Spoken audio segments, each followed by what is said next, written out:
I was wondering though. So South Asian culture, I know for sure because like I work at a university. This university primarily does have a lot of South Asian students. So I've seen these parents come in constantly. So I gotta ask about this one. All right. For parents, how closely are they involved within the South Asian community? Oh, How involved are they with a child's upbringing?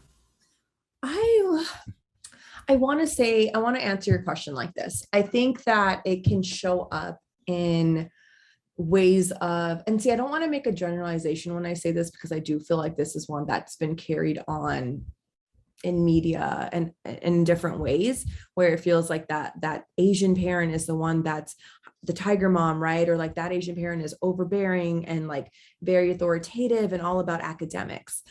But I will also say that, this upbringing is very much focused on how are you doing academically? How well are you doing, right? And maybe the reflection of how your child is doing, engaging their mental health is coming from how they're doing, right? Maybe the conversations start when you see that the grades are off, or when you see that they're maybe isolating, or they're not wanting to socially engage, right? Like I think that it's different for different generations. Maybe 10 years in the past it was reflected on your grades. Maybe now it's more with like how much you're isolating or how much you're on your phone, right?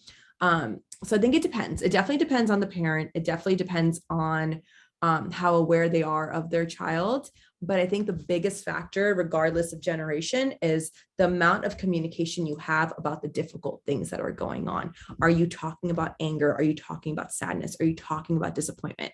Are you talking about generational trauma? Are you talking about, hey, you heard us fighting? Like, hey, you heard your parents fighting last night.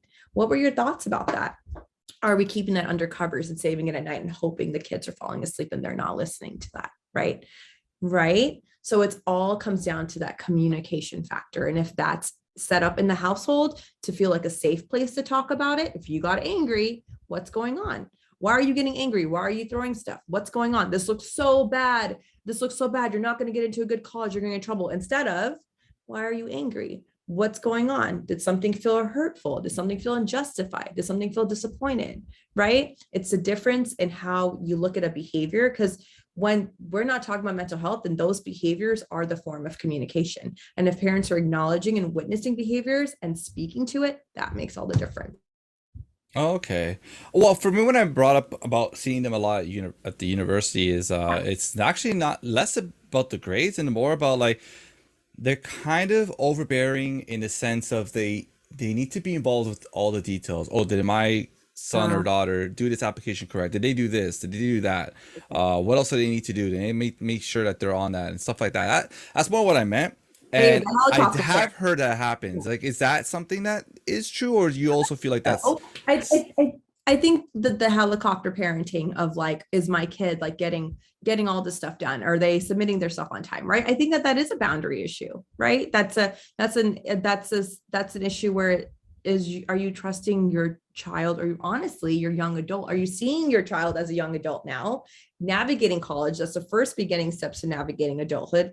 Are you witnessing your young adult as a young adult? Are you giving them the independence to navigate this on their own? Do you have the patience, and do you have this sense of anxiety that is associated with control, where if I don't help them with this, and if I don't push them to do this, and if I'm not part of this, then they will not succeed because they do not know any better, right? So it's like, do you have Mhm. that trust that your child can do this on their own? And how do you develop that trust with your child if you don't allow them to make mistakes in the first place? Yeah, I love the phrasing about are you looking at your child as a young adult?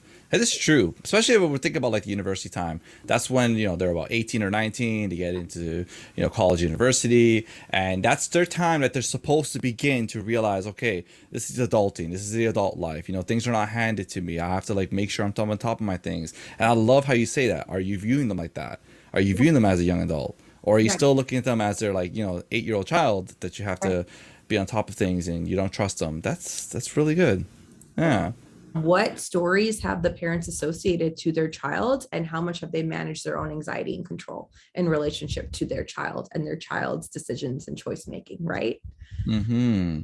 Large factor. Okay. No, that's really good.